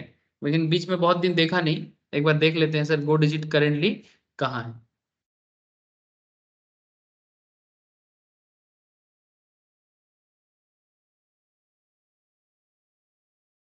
298 फिलहाल चल रहा है, लिस्टेड होने के बाद भी गेन दिया था, ये देखो 272 मैक्सिमम वहां पर था, लिस्टिंग गेन दिया था मोटा मोटी 296 पे, उसके बाद गिरा था, फिर हाईएस्ट चला गया था 298.40 पे, फिर उसके बाद थोड़ा बहुत ट्रेड होके 299, हाँ ऑलमोस्ट 299, 299 छुआ था, और फिर 299 200 के बीच में चल रहा है। नहीं ये तो आज का है, एक सेकंड रुको, ये 1 मंथ हुआ नहीं है, 306 का चला गया था, 306 लिस्टिंग हुआ था 300 मैंने 6 में, मैंने 272, तो मैं, आप लोगों को याद है कि नहीं, मैं बोला था क्लास में 15, मेरे को 20-30 मूवमेंट दिख रहा है, एग्जैक्टली 30 हुआ है, 30 से थोड़ा ज्यादा 35। याद है ना, मैंने जब आप लोगों को प्रोस्पेक्टस का क्लास स्टार्ट किया था, मैंने गो डिजिट का ही एग्जाम्पल से पढ़ा रहा था। सब भुलक कर हो, आप लोग भूल जाते हो, याद है? वो विजिट का एक रेड एरिया स्टेटस दिखाया था। हाँ उसी को तो दिखा के तो पढ़ाए थे, तब भी वो इशू नहीं हुआ था, मैंने मार्केट में जस्ट बस एक बार सुनो इशू होने वाला था, ठीक है। और मैंने उस टाइम पे बोला था ना कि मेरे को लग रहा है कि इसमें, उसमें तो आपका फॉलो ऑन पब्लिक ऑफर भी था, मैंने ऑफर फॉर सेल भी था, और sorry follow on public offer, offer for sale भी था, और उसका न्यू पब्लिक इशू भी था, यस सर। मैंने फ्रेश इशू भी था और फॉलो ऑन उसका प्रोमोटर का था जो शेयर बेच के निकलना चाहता था। Yes. तो कहीं ना कहीं इसका मैक्सिमम पैसा तो प्रोमोटर वाले जो बेच के निकला उन्हीं को गया। तो मैं बोला था ना कि बिजनेस में ज्यादा पैसा नहीं लगा रहा है, मैक्सिमम पैसा प्रॉफिट बुकिंग के लिए है। लेकिन क्योंकि इसमें विराट कोहली और अनुष्का शर्मा का एडवर्टाइजमेंट का ब्रांड गुडविल है, इसी के लिए इसका शेयर में ग्रोथ मिलेगा। और इसलिए देखो 306 में इसका लिस्टिंग होने के बाद ये शेयर का दाम लगातार गिरा है, बढ़ा और नहीं। फिर भी आईपीओ में जो प्राइस वो लोग बोला था उससे ज्यादा है। आईपीओ में वो लोग प्राइस रखा था 258 से 272। तो ये जो 258 से 272 इसका मतलब क्या बता रहा है सर? ये बेसिकली आपको बोल रहे हैं कि ये बेसिकली बुक बिल्डिंग प्रोसेस में डिस्कवर होता है। ये बेसिकली बुक बिल्डिंग प्रोसेस में डिस्कवर होता है कि दाम कहां तक जा सकता है। तो ये जो बुक बिल्डिंग प्रोसेस है वो यही काम करते हैं सर अंडरराइटर्स लोग, कि शेयर का दाम मैक्सिमम कितना जा सकता है। और इसमें ये जो बैंड दिया ना 258 या 272, कंपनी को तो एक लगता है कि मेरा शेयर का दाम इतना मिनिमम होना चाहिए, मैक्सिमम इतना होना चाहिए। अब पब्लिक क्या सोच रहा है? पब्लिक क्या, अगर ज्यादातर लोगों को लगता है कि नहीं शेयर में बहुत हाई डिमांड है, तो अगर हाई डिमांड होगा तो 272 में ज्यादा बिडिंग होगा। समझ में आ रहा है? अगर ज्यादा डिमांड होगा ना तो ज्यादातर लोग हाई प्राइस पे इस पे बीट करेगा। और अगर लोगों को लगता है कि नहीं इतना भी हाई मैंने ओवर डिमांड नहीं है, तो मोटा मोटी 258 से 272 के बीच में, अगर इसी में अगर मानो कि 260 में भी कोई किसी ने कंपनी के शेयर को खरीदा और बाद में शेयर 272 में भी अगर लिस्टिंग होता है, फिर भी वो 12% पर शेयर में प्रॉफिट करता है। और अगर कोई बंदा 1000 शेयर में भी पैसा लगाता है तो 1000 इंटू 12, 12,000 एक दिन में कमा लेता है। ठीक है, लेकिन अगर शेयर अगर हाई डिमांड नहीं होगा तो उसका लास्ट प्राइस जो होगा ये वाला होगा। इस केस में क्या हुआ, 272 तो एकदम बिल्कुल उसको मिला है, उल्टा लिस्टिंग प्रोसेस में ज्यादा मिला। इसका मतलब कहीं ना कहीं थोड़ा बहुत ओवर सब्सक्रिप्शन था, क्योंकि और उसके बाद ओवर सब्सक्रिप्शन था बोल के शेयर का दाम, क्योंकि डिमांड हाई था इसलिए 306 तक वो चला गया था। तो क्या हुआ, प्राइस डिस्कवरी हुआ। समझ में आ रहा है sir?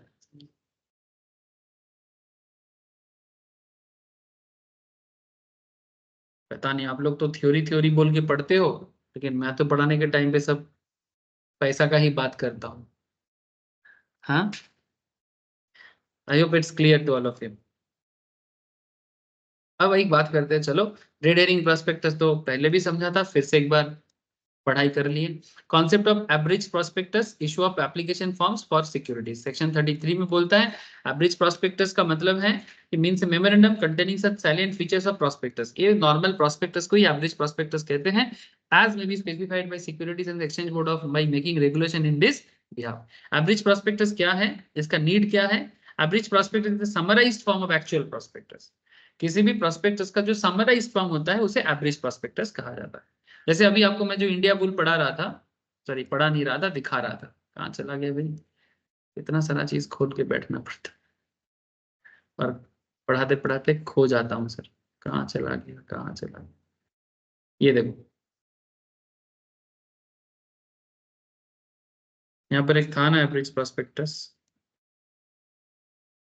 Transport trans website project, यहाँ पर एक प्रोजेक्ट एक था एवरेज प्रोस्पेक्टस, मैंने बेसिकली समरी प्रोस्पेक्टस, कहीं तो मुझे एक बार दिखा था एवरेज प्रोस्पेक्टस, मेरे को यहाँ पर एक बार दिखा है।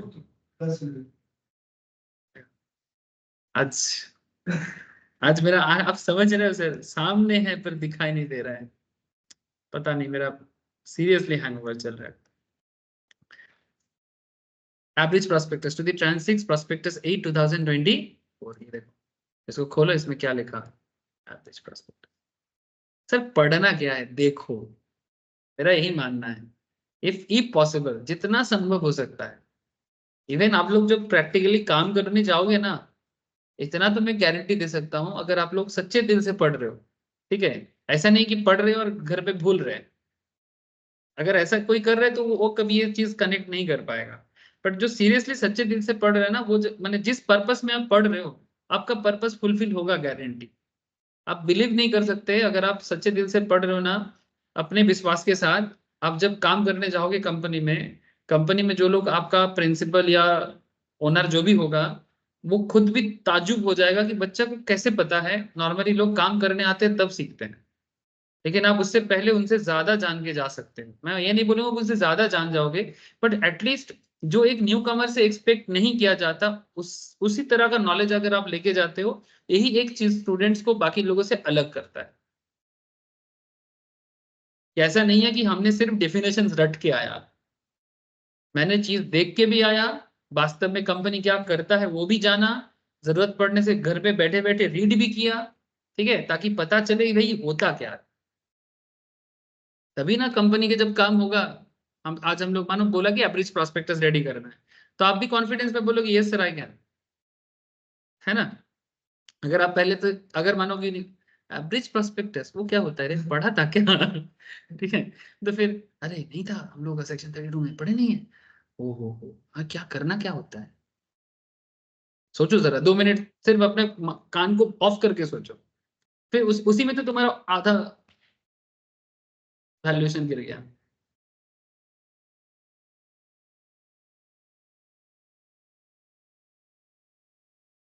वैसे ही बकते रहते हैं सर, और क्या।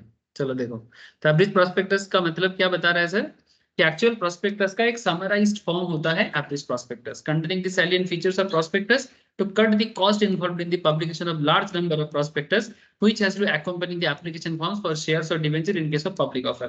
मैंने बेसिकली एवरेज प्रोस्पेक्टस का मेन पर्पस है, क्योंकि जब कंप्लीट प्रोस्पेक्टस किया जाता है बार बार, तो उसमें खर्चा बहुत पड़ता है। तो ताकि खर्चा कम किया जाए, प्रिंटिंग कॉस्ट बहुत पड़ जाता है सर रियल लाइफ में।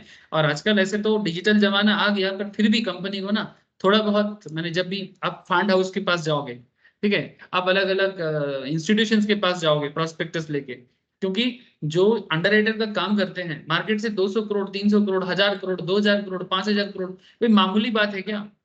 कोई ऐसे ही मुंह उठा के दे देगा तुमको? हाँ, तो तुमको पूरा प्रोस्पेक्टस लेके जाना है। फिर आप कौन हो? आप वो कंपनी का अंडर राइटर्स, ठीक है, मैंने जो कंपनी जिसको अंडर राइटर के लिए रिक्रूट किया है, ठीक है। अब वो जो अंडर राइटर्स है वो अलग अलग फंड मैनेजर्स के पास जाएगा, देखो मेरा बिजनेस का ये सिचुएशन है, क्या लगता है आप लोग थोड़ा फंड लगाओ ना इस पे। फिर म्यूचुअल फंड वाले भी बोलेगा मार्केट में म्यूचुअल फंड सही है करके, तो फिर आप वो वाला म्यूचुअल फंड परचेस करोगे, तो आपका म्यूचुअल फंड का भी ग्रोथ होगा, अगर म्यूचुअल फंड हाउस ने सही सही जगह पे पैसा लगाया तो। ये सब रिलेटेड चीज है।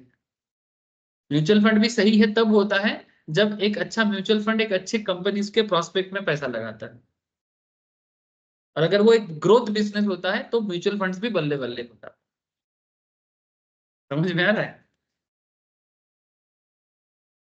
जैसे अभी वोट आ रहा है ना सर, वोट तो कल खत्म होगा, कल कोलकाता में इधर वोट है, ठीक है। ऐसे कल आप लोगों का अगर किसी का कोई भी क्लास है तो फिर वो क्लास ऑफलाइन नहीं होगा, सिर्फ ऑनलाइन ही होगा। कल वोट है एरिया में, डिफरेंट एरिया में, कोलकाता नॉट 24, ठीक है। क्योंकि मैं रिस्क नहीं लेना चाहता रास्ते में कहाँ पे आप फालतू में कोई किसी के साथ कुछ बदमाशी करे, मारपीट करे, पॉलिटिकल, फिर आप फालतू में चक्कर में पड़ जाओगे। इससे अच्छा है अगर जिसका वोट है वो वोट देने जाए, कल क्लास आने का जरूरत नहीं है, ठीक है। ये आज भी मैंने कल भी करूंगा और 4 तारीख भी करूंगा, 4 तारीख भी घर से बाहर मत निकलना, ठीक है। ये मेरा ऐसा नहीं कि कोई नहीं निकलेगा, जरूरत पड़ने से जरूर निकलेंगे, लेकिन एटलीस्ट जब हो सकता है ये 2 दिन हम लोग थोड़ा अवॉइड करते हैं, Yes. ठीक है। अच्छा, मैं वोट के बारे में क्यों बोल रहा था, क्योंकि इलेक्शन जैसे ही खत्म होगा न्यू गवर्नमेंट फॉर्म होगा, और न्यू गवर्नमेंट फॉर्म होते ही माने पता तो लग ही रहा है कि किसका गवर्नमेंट फॉर्म होगा। तो फंड हाउस जितना है ना, ये लोग रेडी है कि स्पेशली जिस जिस कंपनी सर माने बीजेपी के ऊपर बेस करके अपना ग्रोथ कर रहा है, और वो न्यू बजट में वो सब फील्ड की कंपनीज में क्या, माने बेसिकली बजट में वो क्या बताना चाहता है। से फॉर एग्जांपल कॉपर इंडस्ट्री के लिए गवर्नमेंट क्या सोच रहा है, बैटरी इंडस्ट्रीज के लिए गवर्नमेंट क्या सोच रहा है। तो म्यूचुअल फंड वाले ना पागल की तरह वेट कर रहे हैं कि अगर गवर्नमेंट फॉर्म हुआ अगला 5 साल तो सिक्योर हो गया ना सर, अब अगला 5 साल में वो सभी बिजनेस का ग्रोथ होगा। अब mutual funds are very eager to know कि गवर्नमेंट क्या करने वाला है, एंड वो लोग बेसिकली पैसा जुगाड़ करने में लगा हुआ है कि जैसे ही शुरू होगा वो फंड में पैसा लगाएगा। समझ में आ रहा है सर? ऐसा कुछ फंड के बारे में बोल सकते हो? यस आई कैन, मैं आप लोगों को बोल दूंगा, ठीक है, आप फॉलो कर सकते हो। ठीक है, बाद में क्या होगा तो बाद का बात है, पर मैं फंड, कुछ न्यू फंड हाउस के बारे में, जो न्यू न्यू फंड बन सकता है उसके बारे में भी मैं आपको बोल सकता हूँ, कोई इशू नहीं है। अच्छा, in fact average prospectus to cut the cost involved in the publication of large number of prospectus which has to accompany the applications form हम shares and debentures in case of public offer। ठीक है, तो ये सब तो पता लग गया। अच्छा, इसी के सेक्शन 33 में बोलता है, सबसेक्शन 1 में, provides that every application form of shares or debenture has to be accompanied with the average prospectus. मैंने सभी के उसका एक शॉर्ट, मैंने बेसिकली समरी फॉर्म एक बार हमेशा निकाल लेना चाहिए। ठीक है, हर एप्लीकेशंस के साथ होना चाहिए। Provision to subsection 1 provides exception when the requirement of average prospectus does not apply. यहाँ पर कुछ पॉइंट्स बोला है जहां पर एवरेज प्रोस्पेक्टस जरूरत नहीं है।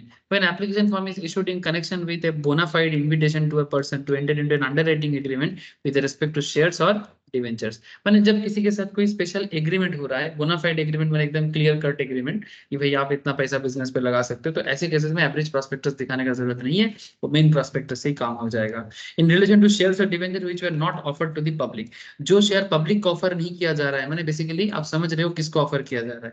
ठीक है, मैंने एग्जिस्टिंग शेयर होल्डर्स को ऑफर किया जा रहा है एटसेट्रा। ठीक है, और where offer is made only to existing members of the company, ऐसे केसेस में वही चीज। ठीक है, ऐसे केसेस में आपको एवरेज प्रोस्पेक्टस इशू करने का जरूरत नहीं है। राइट टू रिसीव प्रोस्पेक्टस, क्या प्रोस्पेक्टस रिसीव करना राइट अधिकार है किसी का? सबसेक्शन 2 में कहता है, सबसेक्शन 2 प्रोवाइड्स दैट प्रोस्पेक्टस और full prospectus is to be made available to any person who request for it before the closing of the subscription list and offer. मैंने कंपनी का शेयर का ऑफर कंप्लीट होने से पहले कोई भी public prospectus अपने लिए अवेलेबल करवा सकता है, राइट है सबको। लेकिन हाँ, सब्सक्रिप्शन क्लोज हो जाए उसके बाद और क्या फायदा। पेनल्टी के बारे में बोला है सर, सबसेक्शन 3 सेक्शन 33 में, a company who makes any default in complying with the provision of section 33 shall be liable of penalty of 50,000 rupees for each default. 55,000 नहीं, 55 बोला ना मैंने, 50,000, 50,000। मैंने लोग अगर चर्सी भी होगा तो इतना नहीं बोलेगा, मैं तो नशेड़ी से भी ज्यादा चल रहा है मेरा। मिसस्टेटमेंट इन प्रोस्पेक्टस, ठीक है, प्रोस्पेक्टस में अगर मिसस्टेटमेंट हो जाए, a contract of shares in a company is a contract of uberrimae fides. Basically एक लातिन फ्रेज है जिसका मतलब होता है सर, उबेरिमी फाइट्स का अटमोस्ट गुड फेथ। ठीक है सर, ये सब भाषा देने का जरूरत है सर, जरूरत है कि नहीं पता नहीं। बेसिकली हमारे देश का लॉ इंग्लिश लॉ से बना है और इंग्लिश लॉ रोमन लॉ से बना है। ठीक है, और रोमन का भाषा को लातिन भाषा कहा जाता है, तो वो हम लोग अंग्रेज से इम्पैक्टेड है। ठीक है, हमारा इम्पैक्ट अंग्रेजों से रिसेंटली चल रहा है और अंग्रेजों में रोमन का इम्पैक्ट है, तो वही इम्पैक्ट क्या हो रहा है ना, जेनेटिकली ट्रांसफर हो रहा है। ठीक है, जेनेटिकली ट्रांसफर, तो ओवेरी में फाइल्स। ठीक है, लैटिन में, तो इसका क्या मतलब हो गया sir, utmost good faith. Sir ये याद रखना पड़ेगा, यस इंपॉर्टेंट है। एग्जाम में कई बार क्या करते हैं ना, ऐसे लैटिन फ्रेज उठा के पूछ लेते हैं, तब आपको अटमोस्ट गुड फेथ बोलेगा नहीं। ठीक है, तो आपको पता होना चाहिए कि ओबेरे में फाइट्स का मतलब, ठीक है, अटमोस्ट गुड फेथ होता है। अटमोस्ट गुड फेथ माने विश्वास के साथ। ठीक है, a contract of share in a company is a contract of Uberime Fights, which means utmost good faith. The legal doctrine of Uberime Fights provides that all parties to contract must deal in good faith. जो भी business के साथ deal करेगा वो good faith में deal करेगा, making a full declaration of all material facts. The intending purchasers of shares are entitled to true and correct disclosure of all the facts in the prospectus. जो भी company के share का खरीदना चाहता है उसे हमेशा सही और करेक्ट इंफॉर्मेशन डिस्क्लोज होना चाहिए। सर लॉ तो सब बोल देता है, क्या वास्तव में होता है? नहीं सर, वास्तव में थोड़ा बहुत टेढ़ा मेढ़ा सिचुएशंस भी रहता है। Hence, a prospectus must make all statement with scrupulous accuracy and not state facts which are not strictly correct. Neither any information which the law requires to be disclosed to the public are concealed. माने कोई भी चीज आप छुपा नहीं सकते या omit नहीं कर सकते। छुपाना माने conceal करना, omit माने हटा देना। To be stated from the prospectus, nor should be information given by false and misleading. और ऐसा कोई भी इंफॉर्मेशन आप नहीं दे सकते प्रोस्पेक्टस में जो कि झूठ हो या फिर misleading हो। Misstatement in prospectus is a serious offense. इसको बहुत बड़ा गुना माना जाता है, which attracts the provisions of section 34। Even criminal liability भी लग जाता है सर। Section 35 civil liability. मैंने एक्चुअली जो लोग सीएस का पढ़ाई करते हैं उनको बहुत अच्छे से पता है, there is two types of code, एक है क्रिमिनल प्रोसीडियर कोड और एक होता है सिविल प्रोसीडियर कोड। ठीक है, क्रिमिनल प्रोसीडियर कोड में अगर आप पढ़ जाते हो तो आपका सजा बहुत खतरनाक हो सकता है। सिविल प्रोसीडियर कोड में फिर भी आपको बेल मिल जाएगा, क्रिमिनल प्रोसीडियर कोड में आपको बेल नहीं मिलेगा। सर फाइनेंशियल मैटर में क्रिमिनल लाइबिलिटी हो जाएगा, यहाँ पर थोड़ी ना हम कोई किसी को खून कर रहे हैं सर। एक्चुअली बात वही है कि आपका फाइनेंशियल डिस्क्लोजमेंट में गड़बड़ करके अगर ये पैसा किसी गड़बड़ जगह में यूज होता है, जिसमें किसी तरह का आतंकवादी संगठन को फंडिंग हो जाता है, या फिर किसी तरह से मनी लॉन्ड्रिंग का कॉन्सेप्ट क्रिएट होता है, जिसमें देश का संपत्ति नष्ट होने का कॉन्सेप्ट क्रिएट होता है, या आप कंट्री का रेवेन्यू मारने का कोशिश करते हो, अगर इस तरह का किसी भी तरह का माने कनेक्शन गवर्नमेंट को लगता है, तो फिर वो सेक्शन 34 पहले तो कंपनीज एक्ट में लगेगा, फिर वो क्रिमिनल लाइबिलिटी में शिफ्ट हो जाएगा। फिर एज पर क्रिमिनल लाइबिलिटी वहां पर लिखा है कि ऐसे केसेस में क्या सजा देना चाहिए, फिर वहां पर आपका सजा सुनाया जाएगा। ठीक है, और अगर आप 35 में हो तो सिविल लाइबिलिटी का केस आप पे लगेगा, जो नॉर्मली कॉम्पिटेटिवली थोड़ा लूज होगा। ठीक है, मैंने लेकिन फिर भी सजा तो सजा ही होगा। सिविल लाइबिलिटी में नॉर्मली आपको पेनल्टी करेगा, जेल भी होगा तो नॉर्मल जेल में डालेगा, क्रिमिनल जेल में नहीं डालेगा, ऐसे डिफरेंट काइंड ऑफ हो सकता है।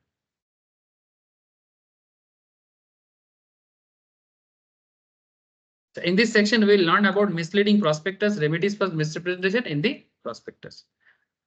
Sir what constitute as misstatement and misleading prospectus, ऐसा क्या चीज है जिससे पता चलेगा कि मिसस्टेटमेंट हो रहा है या प्रोस्पेक्टस मिसलीडिंग हो रहा है? A prospectus is said to be misleading if it includes any misstatement, माने बेसिकली गलत लिखना। इन कॉमन पैरालेंस, अगर साधारण बुद्धि में देखा जाए, misstatement is the act of stating anything that is false or not accurate. A statement becomes false statement if it produces a wrong impression of actual facts. It could either be due to commission or omission. Commission माने जानबूझ के, omission माने हो गया। ठीक है, commission of error and omission of error आप लोग बचपन में करते थे रेक्टिफिकेशंस पे, तो कमीशन और ओमिशन या फिर both. As per section 34, a statement included a prospectus shall be deemed to be untrue if a statement is misleading in the form of and context in which it is included, or where any inclusion or omission of any matter is likely to be misled. ना आप किसी को mislead नहीं कर सकते, कहना चाहता है। इसमें देखो कुछ लैंडमार्क जुडिशियल प्रोनाउंसमेंट भी, केस लॉस कि ऐसे इस तरह का चीजें हुआ है, तो केस लॉस के बारे में भी आपको यहाँ पर दिखाया है। Some landmark judicial pronouncement only for reference and better understanding. ठीक है, जैसे कि एग्जाम में भी अगर आप लिखने के टाइम पे केस लॉ को उठा के बात करते हो तो इंप्रेशन बहुत अच्छा होता है, मार्क्स अच्छा मिलता है। Mislead through false statements, prima facie of facts. Prima facie का मतलब होता है प्राइमरी। प्राइमा फेसी का क्या मतलब होता है? प्राइमरी। हेंडरसन वर्सेस लैकॉन का केस में ये चीज हुआ था। It was stated in the prospectus, the director and their friends, the director and their friends have subscribed a large portion of capital and they now offer to the public the remaining shares, whereas in actually each of director had subscribed only 10 shares. It was held that such a statement is misleading one. Prospectus में बोला गया कि directors and उसका दोस्त लोग subscribe a large portion of the capital and now they offer to the public the remaining shares. माने से for example 10 crore का शेयर कैपिटल है, बोला जा रहा है कि 10 करोड़ में से 7 करोड़ बिजनेसमैन और उसका दोस्त लोग होल्ड कर रहा है, तो बाकी 3 करोड़ ही हम लोग मार्केट में इशू के लिए दे रहे हैं। लेकिन वास्तव में उनके पास कोई पोर्शन है ही नहीं। मैंने बेसिकली वो क्या बताना चाहता है कि 3 करोड़ अगर उनको मिल जाए ना मार्केट से दूसरे लोगों से, तो वो बता रहे हैं कि 10 करोड़ टोटल है। 10 करोड़ में से वो बताना चाहता है कि से फॉर एग्जांपल 70% हमारे पास है, 7 करोड़, 3 करोड़ हम पब्लिक से रेज करना चाहते हैं। लेकिन वास्तव में उनके पास कोई 7 करोड़ है ही नहीं। ठीक है, डायरेक्टर से सब ओनली 10 शेयर्स, डायरेक्टर के पास सिर्फ 10 शेयर्स है। तो बेसिकली वो लोग झूठ इंफॉर्मेशन दिखा के पब्लिक से पैसा रेज कर रहा था। ठीक है, तो ये इस तरह का कॉन्सेप्ट आपको मैंने बेसिकली ये गुना है। ये हेंडरसन वर्सेस लैकॉन का केस है। Misleading by hiding truth through superficial statements. Superficial statement माने कुछ भी बढ़ा चढ़ा के बोल देना, सुपरफिशियल माने जो वास्तव में हो ही नहीं सकता।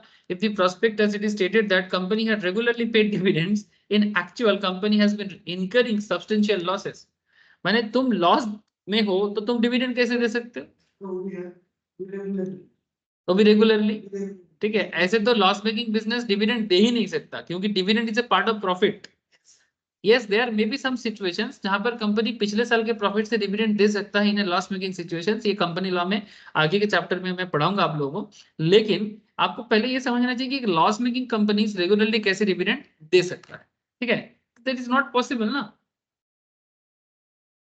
Company used to write back some of past provisions to the credit of the profits and loss account. It was held that the prospectus did not disclose the true picture of the company, है ना।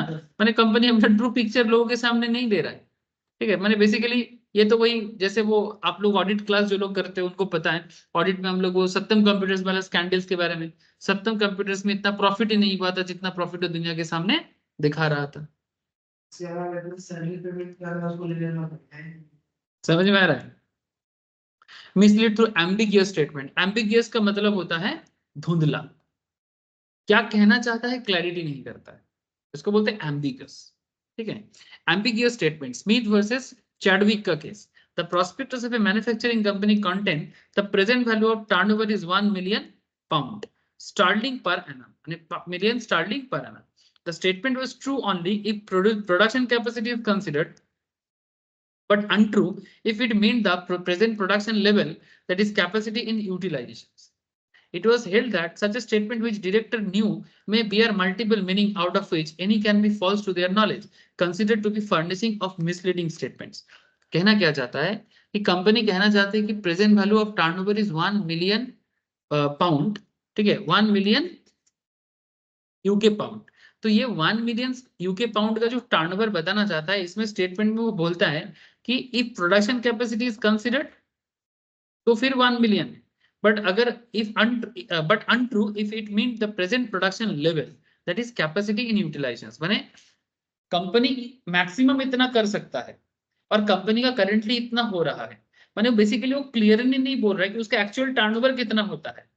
माने basically बोलते हैं कि अगर पूरा capacity utilisation करेगा तो इतना करता है, अगर कैपेसिटी यूटिलाइजेशन प्रॉपर्ली नहीं करेगा तो उससे कम हो सकता है। माने they are not clear cut discussions कि एक्चुअली तुम्हारा टर्नओवर कितना चल रहा है।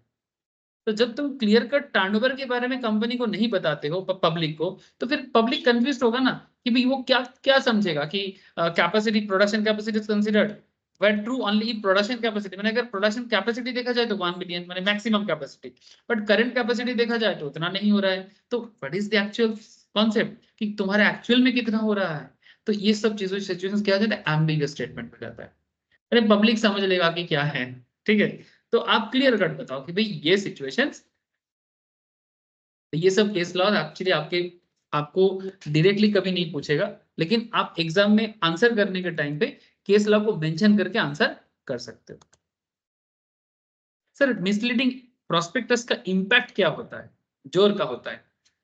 Remedies of misrepresentation, the fear of heavy liability and criminal sanctions have controlled the director's tendency of using extravagant terms and flattering descriptions. But if prospectus contains a misleading or false statement or omits to disclose a material fact माने अगर कोई valuable बातें आप नहीं कहते हो, which amounts to misrepresentation, जिसका मतलब वो कि misrepresentations है, माने गलत बोलना, the aggrieved shareholder, जिनके साथ धोखा होगा, aggrieved माने जिसके साथ धोखा होगा, has the remedies, उसके पास रेमेडी रहेगा, allow the following remedies for the misrepresentation। चलो देखते हैं कि क्या क्या रेमेडीज मिसरिप्रेजेंटेशंस के लिए बना हुआ है।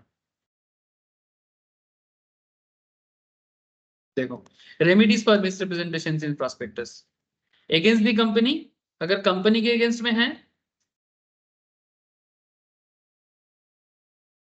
Against the company and other, उनके केस में क्या है, against the person authorised to issue prospectus. अगर कंपनी के अगेंस्ट में है तो रेसिशन एंड डैमेजेस, माने या तो बोलेगा कि भाई डैमेज मांगेगा कंपनी को, या फिर पूरा कैंसिल करने के लिए बोलेगा, रेसिशन करने के लिए। अगर against the company and others के केस में सिविल लायबिलिटी लग सकता है और ओनली कॉम्पेंसेशन करने के लिए बोल सकता है, जिसमें कंपनी भी है और अदर्स भी साथ में जुड़ा हुआ हो सकता है। और against the person authorised to issue prospectus, जिसने मैंने इस पूरा काम के लिए एलिजिबल था, may be company secretaries, directors, ठीक है, बेसिकली की मैनेजरियल पर्सनेंस, क्रिमिनल लायबिलिटी हो जाएगा, या फिर डैमेजेस फॉर डिसिट, माने जितने का धोखाधड़ी होगा उतने का डैमेज क्लेम हो सकता है। अब इसमें देखो, remedy of rescission, damages and deceits are not specified under this act, माने कंपनीज एक्ट में इसके बारे में प्रॉपर्ली नहीं बोला, कॉन्ट्रैक्ट एक्ट में नॉर्मली बोलता है, ठीक है, रिसेशन में क्या करेगा, डैमेज में क्या करेगा, या फिर डिसिट में क्या करेगा, ये कॉन्ट्रैक्ट एक्ट डील करता है, कंपनी एक्ट इसमें डील नहीं करता, ठीक है। और available under the Indian contract act 1872, ये कॉन्ट्रैक्ट लॉ में मैं पढ़ाता हूँ, ठीक है। Read with relevant provisions of breach of contract में ये सब पॉइंट आ जाता है कि अगर कोई किसी को धोखा देता है तो बदले में किस तरह का कैलकुलेशंस करके उसका निकाला जाएगा।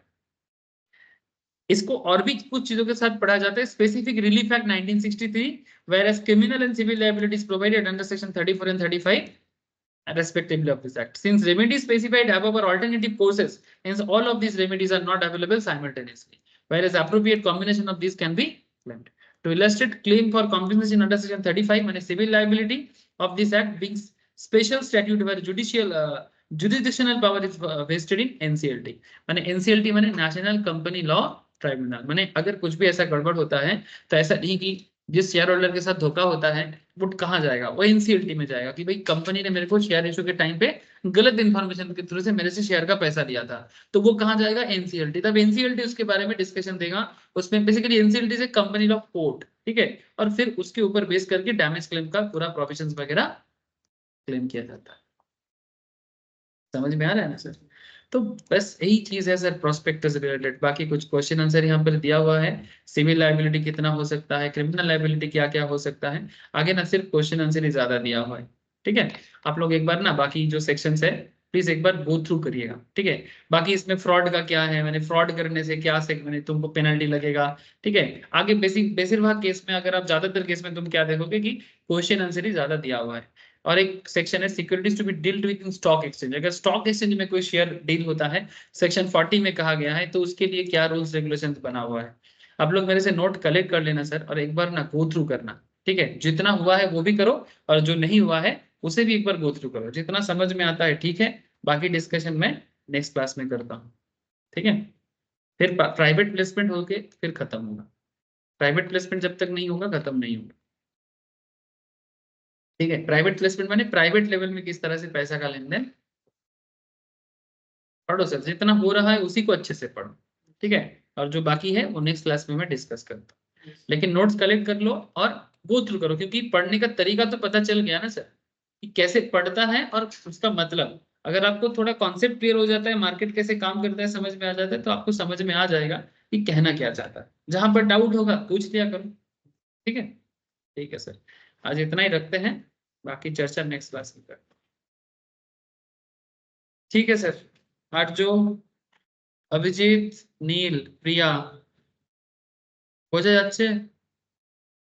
সানন, হ্যাঁ স্যার। ओके सर, है सर। ठीक है सर, ठीक है, चलो गुड नाइट फिर, tata. Bye sir, good night sir. Good night sir, bye sir. Bye sir. हाँ प्रिया की बोलছিলি